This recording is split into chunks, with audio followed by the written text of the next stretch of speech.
شام کے وزیر خارجہ ولید معلم نے کہا ہے کہ آدھی دنیا ان کی حکومت کے خلاف سازش کر رہی ہے۔ دلچسپ بیان ہے اور شاید تاریخ کا پہلا واقعہ کہ آدھی دنیا کسی حکومت کے خلاف سازش کر رہی ہے، ورنہ اب تک ریکارڈ کے مطابق ایک یا دو ملک ہی کسی حکومت کے خلاف سازش کرتے پائے گئے۔ بہرحال آدھا بھرا گلاس دیکھنا چاہیے، آدھا خالی گلاس نہیں۔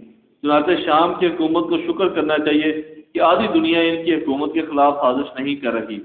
یہ قصہ نیا نہیں ہے، شروع سے چلتا آ رہا ہے۔ جب بھی رایا بغاوت کرتی ہے تو بادشاہ ہمیشہ غیر ملکی ہاتھ کی بغاوت بات کرتے ہیں۔ شام کے بیان میں بھی یہی پرانا قصہ ہے۔ نیا صرف اتنا ہے کہ غیر ملکی ہاتھوں کی تعداد بہت زیادہ بڑھ گئی، اور قصہ ہمیشہ بادشاہت کے خاتمے پر ختم ہوتا ہے۔ اور ہر قصے کا المیہ یہ ہے کہ زبانی یاد اس قصے سے کوئی صاحب قصہ سبق نہیں سیکھتا، چنانچہ ایک قصہ بار بار لکھا جا رہا ہے۔ مشرق وسطیٰ میں انقلابات کی حالیہ لہر میں ہر جگہ بادشاہوں نے ظلم کیے، کہیں کم کہیں زیادہ۔ مصر کے لوگ خوش قسمت ہیں کہ چند سو جانوں کی قربانی رنگ لائی، اور ایسا ہی حال تیونس کا رہا۔ لیکن یمن اور شام میں ہزارہا جانیں جا چکی ہیں۔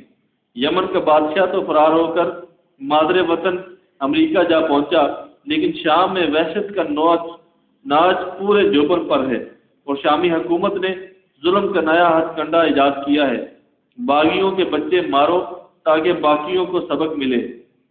بے رحم لیکن نفسیاتی ہتھیار ہے۔ جو لوگ اپنی جانوں کی پرواہ نہیں کرتے، بچوں کے معاملے میں ہتھیار ڈال دیتے ہیں۔ پچھلے ہفتے ایک واقعے میں شامی فوج نے 54 بچے ہلاک کر دیے، اور اتنا نہیں، لاشوں کا کیما کر کے لواحقین کے حوالے کرنے کا نیا طریقہ بھی ایجاد کیا گیا۔ لیکن سارے ظلم اور بربریت کے باوجود مزاحمت کا زور بڑھ رہا ہے۔ دمشق کے ارد گرد سارے شہر اور قصبے حکومتی رٹ سے آزاد ہو چکے ہیں۔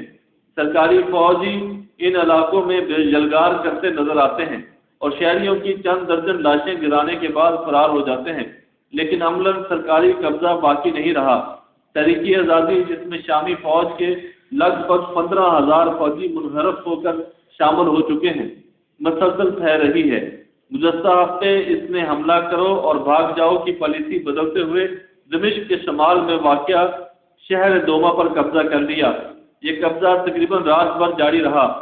صبح سے پہلے یہ لوگ واپس چلے گئے۔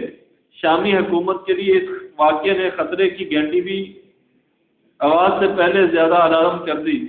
ایسے حملوں میں شام کی سرکاری اطلاعات کے مطابق 2000 فوجی موت کے گھاٹ اتارے جا چکے ہیں۔ ملکی معیشت کا حال اس تاریخ کی وجہ سے ایسا پتلا ہے کہ اسی ہفتے حکومت تمام ترقیاتی منصوبوں پر کام روکنے کی ہدایت کر دی ہے۔ امریکہ شام کے مسئلے پر بظاہر خاموش ہے، لیکن اندر ہی اندر اپنی ماضی کی اور مرضی کے حالات پیدا کرنے کی منصوبہ بندی کر رہا ہے۔ اس لیے شام میں تبدیلی آئی تو لازماً اسرائیل کے خلاف ہوگی۔ امریکہ کی کوشش ہوگی کہ تاریخ میں لبرل اور سیکولر عناصر کو آگے بڑھایا جائے تاکہ اسرائیل کے معاملے میں شام کی سابق پالیسی برقرار رہے۔ فی الحال سب سے اہم واقعہ یہ ہوا کہ شام کے دو پڑوسی ترکی اور سعودی عرب طویل عرصے کی باہمی سز موری کے بعد ایک دم بہت زیادہ قریب آ گئے ہیں۔ سعودی عرب کے پچھلے کچھ عرصہ سے ہر میدان میں اپنی طاقت بڑھائی ہے، فوجی سطح پر بھی اور سیاسی سطح پر بھی۔ عرب لیگ پر اس کا کنٹرول پہلے سے کہیں زیادہ ہے، اور اب شام کے مسئلے پر ترکی سے اس کا غیر اعلانیہ اتحاد آنے والے وقت کی تصویر کشی کر رہے گا۔ ایران کے اثرات عراق اور لبنان میں مستحکم اور شام میں ڈاواں ڈول ہیں۔